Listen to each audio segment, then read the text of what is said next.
जय नारायण बच्चों, आज से हम लोग संस्कृत की पढ़ाई भी शुरू करते हैं और आपको पता भी होगा कि आपकी पाठ्यपुस्तक का नाम है रुचिरा भाग 3। इसी पुस्तक से जो आपका पहला पाठ है सुभाषितानि, आज हम लोग इसी को शुरू करते हैं।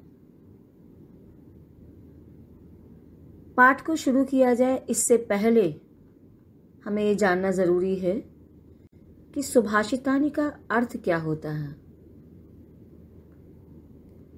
तो सबसे पहले सुभाषित शब्द ही 2 शब्दों से मिलकर बना है, सु और भाषित। सु का अर्थ होता है सुंदर, अच्छा, मधुर, और भाषित का अर्थ है वचन, बोलना।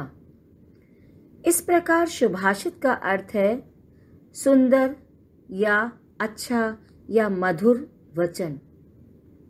इस पाठ में सूक्ति मंजरी, नीति शतकम, मनुस्मृति, शिशुपाल वदनम और पंचतंत्र से बहुत ही रोचक और सुंदर विचारों को उभारने वाले श्लोकों का संग्रह किया गया है। तो क्यों ना बच्चों अब श्लोक शुरू किए जाएं। और श्लोक को शुरू करने से पहले तो जो पहला श्लोक है आपका, उसके कठिन शब्दों को हम लोग जान लेते हैं। गुणज्ञेषु यानी गुणियों में निर्गुण। निर्गुण को हम ऐसे भी कह सकते हैं गुणहीन, यानी जिसमें अच्छी आदतें ना हो, जिसमें गुण ना हो। प्राप्य यानी प्राप्त करके।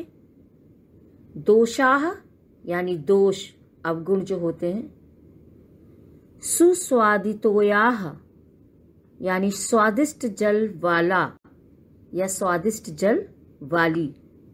नद्यः यानी नदियां। प्रभवन्ति यानी निकलती हैं। आसाद्य, आसाद्य का मतलब होता है पहुंचकर। अपेयाः यानी न पीने योग्य। भवन्ति अर्थात हो जाती हैं। अब मैं आपके लिए इस श्लोक का उच्चारण करके बताती हूँ। गुणा गुणज्ञेषु गुणाः भवन्ति, ते निर्गुणं प्राप्य भवन्ति दोषाः। सुस्वादितोयाः प्रभवन्ति नद्यः, समुद्रम आसाद्य भवन्ति पेयाः। अब इसके अर्थ को जानने से पहले हम लोग इसका अन्वय कर लेते हैं, यानी अन्वय यानी किस क्रम में हम इसके अर्थ को जानेंगे। तो सबसे पहले शब्द आएगा गुणाः। गुणज्ञेषु गुणाः भवन्ति, ते निर्गुणं प्राप्य दोषाः भवन्ति। सुस्वादितोयाः नद्यः प्रभवन्ति, परं समुद्रम आसाद्य अपेयाः भवन्ति। तो ये था इसका अन्वय। अब हम इसके अर्थ को जान लेते हैं। अब इसके अन्वय के अनुसार हम इसके अर्थ को जानते हैं। गुणाः गुणज्ञेषु गुणाः भवन्ति, अर्थात गुण गुणवान व्यक्तियों में गुण होते हैं। ते निर्गुणं प्राप्य दोषाः भवन्ति, किंतु गुणहीन व्यक्ति को पाकर वे दोष बन जाते हैं। सुस्वादितोयाः नद्याः प्रभवन्ति, नदियां स्वादिष्ट जल से युक्त ही निकलती हैं।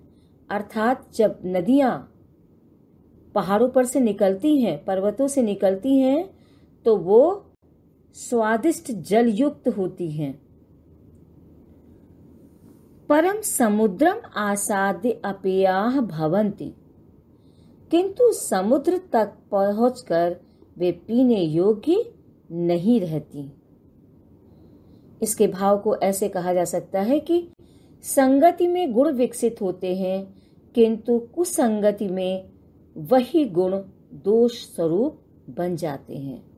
यदि हम गुणवान व्यक्तियों के साथ रहते हैं तो हम में गुण आते हैं, किंतु वही हमारे अंदर के गुण यदि हम दोषयुक्त व्यक्तियों के साथ बैठते हैं, उनके साथ रहते हैं, तो हमारे गुण अवगुण बन जाते हैं, हमारे गुण दोष में परिवर्तित हो जाते हैं।